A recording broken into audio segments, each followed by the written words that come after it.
Euronews. Las noticias. Saludos desde Madrid y bienvenidos a Euronews Hoy. Ha muerto el presidente de Irán, Ebrahim Raisi, junto al ministro de Asuntos Exteriores del país y otras personas en el accidente de helicóptero que se ha producido en el viaje que hacía tras volver de Azerbaiyán a Irán. Las autoridades han definido el incidente como un aterrizaje brutal. Además, se ha reabierto la crisis diplomática entre Argentina y España después de que el presidente argentino, Javier Milei, llamara corrupta a la mujer de Pedro Sánchez durante un mitin de apoyo a Vox en Madrid. El ministro de Exteriores, José Manuel Álvarez, ha exigido una disculpa pública tras llamar a la embajadora española en Argentina a consultas. Hasta el momento, Milei no se ha disculpado. En su lugar, ha saludado en Twitter diciendo que el león surfea sobre una ola de lágrimas socialistas. Pero hay más noticias. Vamos con lo más destacado de la jornada. Tras la muerte del presidente de Irán, Ebrahim Raisi, en un accidente de helicóptero el domingo, Mohammad Mokber asume la presidencia en funciones del país.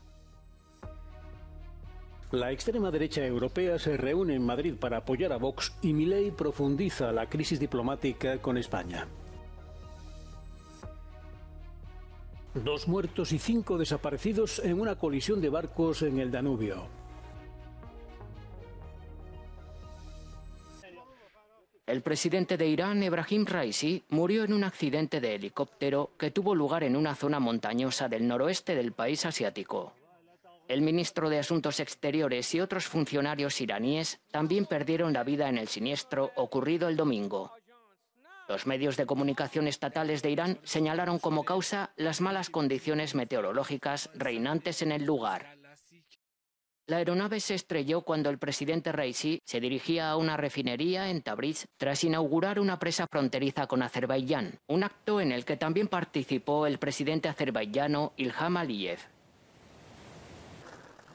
El incidente se produce mientras Oriente Medio sigue agitado por la guerra entre Israel y Hamás, durante la cual Irán lanzó un ataque sin precedentes con drones y misiles contra Israel el mes pasado. Los presidentes de Rusia, China y Turquía fueron de los primeros líderes internacionales en presentar sus condolencias. El presidente Xi Jinping señaló que desde que el presidente Raisi asumió el cargo, ha hecho importantes contribuciones para salvaguardar la seguridad y la estabilidad de Irán y promover el desarrollo y la prosperidad nacionales. También realizó esfuerzos positivos para consolidar y desarrollar la asociación estratégica integral entre China e Irán. Su desafortunada muerte es una gran pérdida para el pueblo iraní y también supone la pérdida de un buen amigo para China.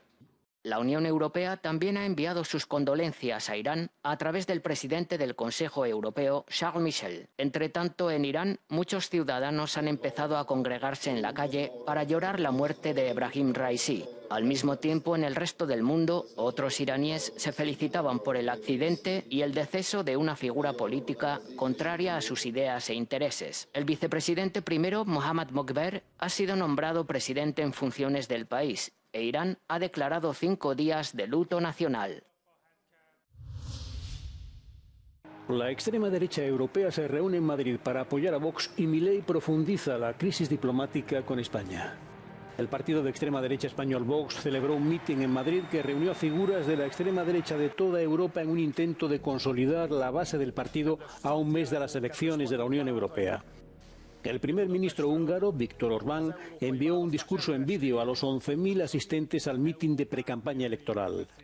La primera ministra de Italia, Giorgia Meloni, subrayó en vídeo la importancia de la movilización en la campaña electoral. Estamos en vísperas de unas elecciones decisivas, porque por primera vez el resultado de las elecciones europeas podría finalmente terminar con mayorías antinaturales y contraproducentes. Tenemos que mantenernos enfocados, mantener los pies en la tierra y la mirada en el horizonte. Es hora de la movilización. Pero la estrella del mitin fue el presidente de Argentina, Javier Milei, quien en su estancia de 3 días en España consiguió crear una crisis diplomática sin precedentes al insultar al presidente del gobierno español, Pedro Sánchez, y tildar a su mujer Begoña Gómez de corrupta. Comenzó su discurso diciendo que su asistencia era un imperativo moral. Arremetió contra el socialismo antes de atacar a Pedro Sánchez.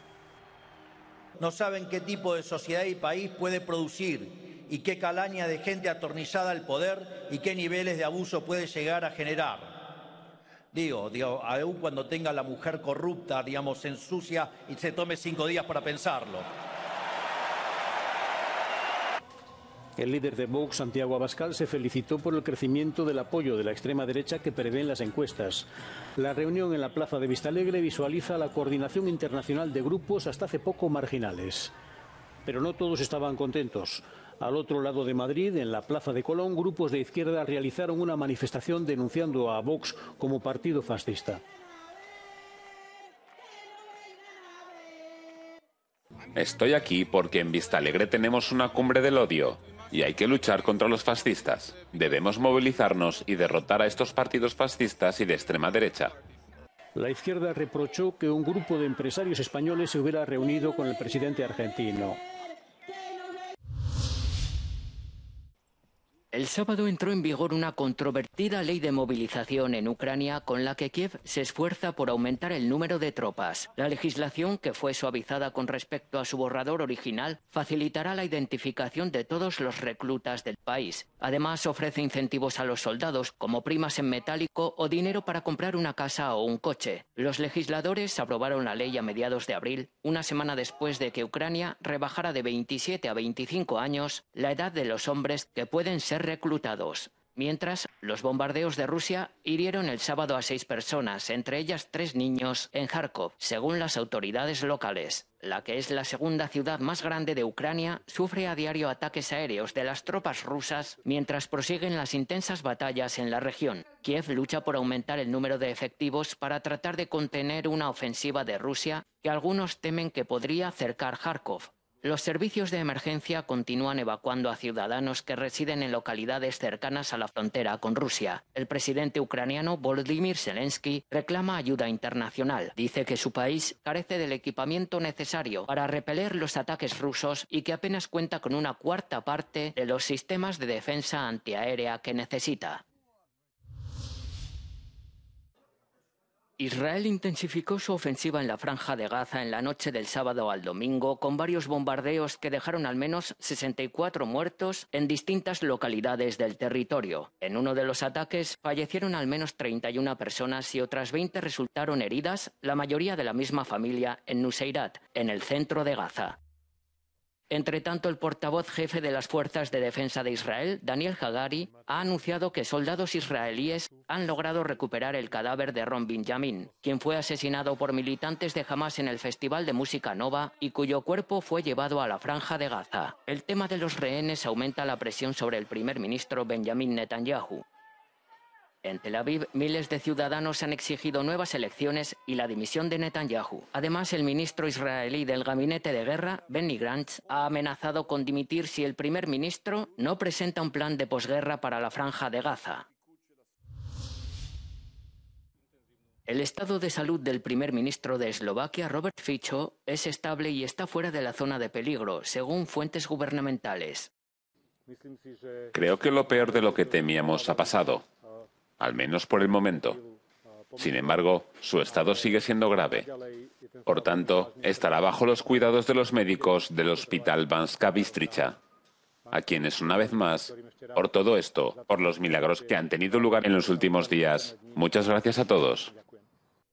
Las declaraciones del ministro de Defensa se producen un día después de que multitud de personas visitaran el hospital donde permanece Fico en muestra de solidaridad con él y con el país. En mi opinión, la gente presta demasiada atención a la política y hemos perdido la humanidad en algún punto del camino. El primer ministro, de 59 años, fue tiroteado mientras saludaba a algunos ciudadanos en la antigua ciudad minera de Handlova. Desde entonces se ha reforzado la seguridad en torno al hospital y los edificios gubernamentales. El hombre acusado de intentar asesinarlo permanece entre rejas. En Polonia crece la preocupación por la guerra entre Ucrania y Rusia. El primer ministro polaco, Donald Tusk, ha anunciado una financiación máxima para reforzar la frontera oriental del país. Dirigiéndose a las tropas polacas con motivo del 80 aniversario de la victoria aliada en la batalla de Monte Cassino en Cracovia, el primer ministro reiteró que Polonia es un país seguro e impenetrable para el enemigo en tiempos de guerra. Varsovia invertirá más de 2.000 millones de euros para aumentar la seguridad y la disuasión a lo largo de la frontera mediante la construcción de fortificaciones militares. El proyecto incluye la construcción de una frontera modificada medioambientalmente para garantizar que sea impenetrable para los potenciales enemigos. Polonia está estratégicamente situada en el flanco oriental de la OTAN y la Unión Europea y limita también al norte con el exclave ruso de Kaliningrado a poco más de 200 kilómetros y al este con Bielorrusia a más de 300 kilómetros.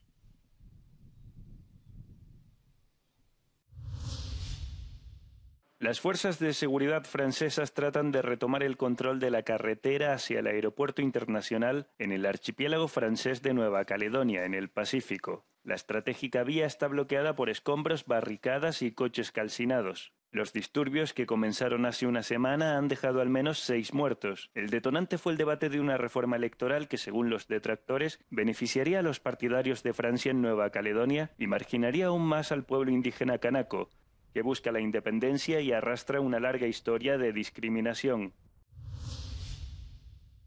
2 muertos y 5 desaparecidos en un choque de barcos en el Danubio. Con fuertes corrientes y agua helada, las posibilidades de encontrar supervivientes tras el abordaje de las embarcaciones el sábado por la noche disminuyen. Una lancha rápida colisionó con otra embarcación cerca de Veroche y se hundió casi de inmediato. A bordo iban 8 personas, una de ellas logró llegar a la orilla. En estos momentos, 91 colegas llevan a cabo la búsqueda con un total de 31 equipos técnicos. Están rastreando la zona con drones, sonares, buzos y perros de búsqueda. Se han encontrado los cadáveres de 2 personas mientras continúa la búsqueda de los 5 cuerpos restantes. En Komárom, la policía interceptó una embarcación con daños en un lateral.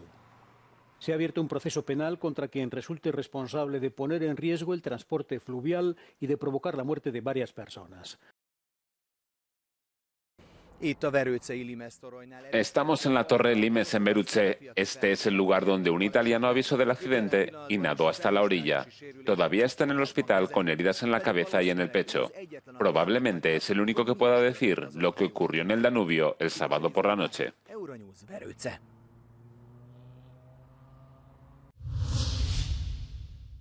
Miles de personas se manifestaron en Madrid el domingo en defensa de la sanidad pública. La protesta fue convocada por una plataforma vecinal. Entre las principales reivindicaciones, más inversión pública y frenar lo que consideran una privatización del modelo de gestión sanitaria en la Comunidad de Madrid. También cargaron contra el gobierno regional del conservador Partido Popular por lo que califican como un desmantelamiento de la atención primaria, por las largas listas de espera en la sanidad pública y la reducción de camas hospitalarias y del número de pediatras.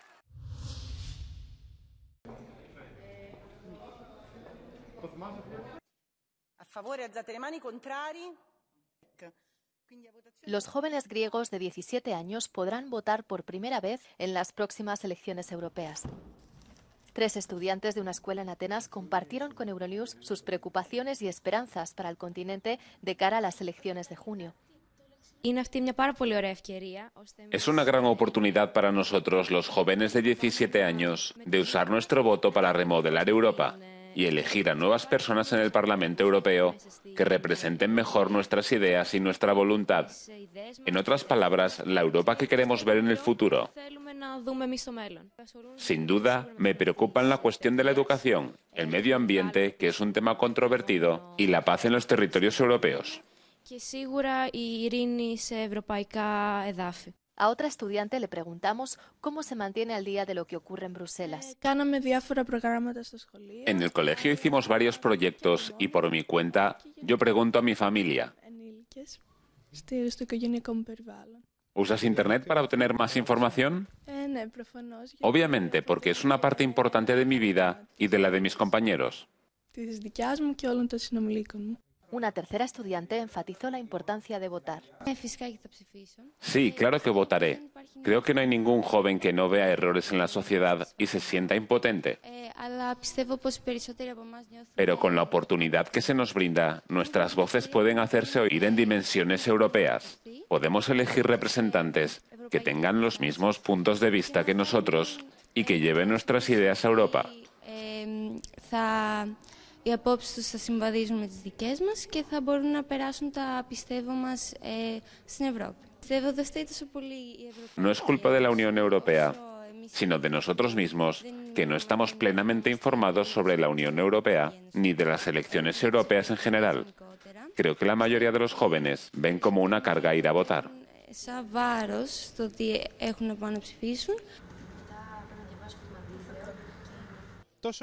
La Unión Europea y los partidos políticos quieren llevar a las urnas al mayor número posible de jóvenes en las próximas elecciones. El 9 de junio, los jóvenes mayores de 17 años tendrán derecho a votar por primera vez.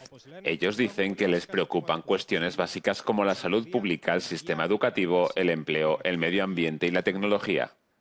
Από την Αθήνα για το Euronews, Γιώργος Δημητρόπουλος.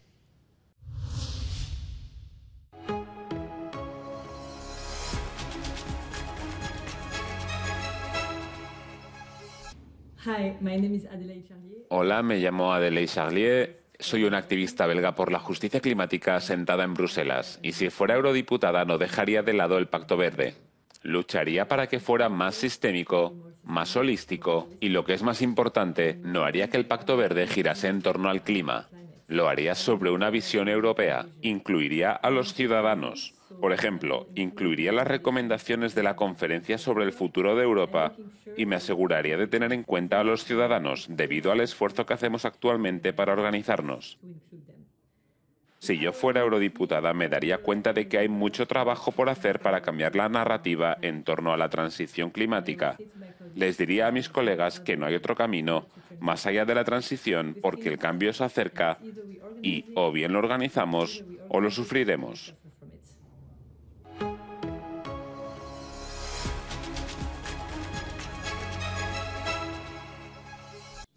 Me llamo Lena Schilling, soy activista climática y candidata de los Verdes para las elecciones europeas. ¿Por qué lo hago? Porque la crisis climática es uno de los mayores retos a los que nos enfrentamos como humanidad. Y son muchas las palancas que podemos utilizar para hacerle frente. Una de las primeras medidas por las que hago campaña es un cambio en la movilidad. Esto significa que las conexiones por tren entre capitales deberían ser mucho más baratas y fiables. Una iniciativa muy concreta es la tarifa climática. Cada kilómetro entre Viena y otra capital debería costar solo 10 céntimos. Entre Viena y Berlín costaría 68 euros. Sí, la transición de la movilidad y la transición climática deben ser asequibles y tener en cuenta a todo el mundo. Una bola de fuego atravesó el cielo nocturno de la península ibérica tiñendo la noche de azul. Este fenómeno lumínico y visual ocurrió la noche del sábado al domingo a las 11 menos cuarto y fue causado por un objeto de origen cometario que entró en nuestra atmósfera a una velocidad de 45 km por segundo. El superbólido comenzó su fase luminosa a unos 100 kilómetros sobre Cáceres y continuó su trayectoria hasta aproximadamente 45 kilómetros al noroeste de Oporto. Hasta aquí las noticias de este lunes. Pueden seguir informándose con más noticias a través de nuestro canal, nuestras redes sociales y nuestra página web. Ya saben que pueden suscribirse si aún no lo han hecho y que sus me gusta ayudan a que la información llegue a más gente. Les dejamos con el No Comen del día, donde verán protestas en Argentina contra las políticas de Milei. Gracias por seguirnos. Buenos días, buenas tardes, buenas noches.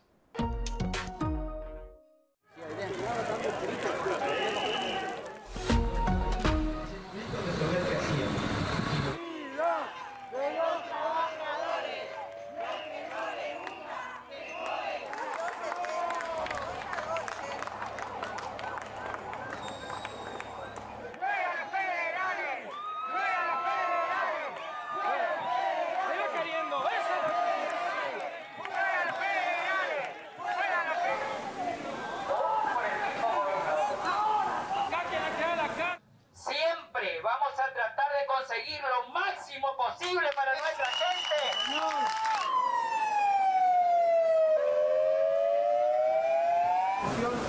Probablemente el corte se levante de la avenida.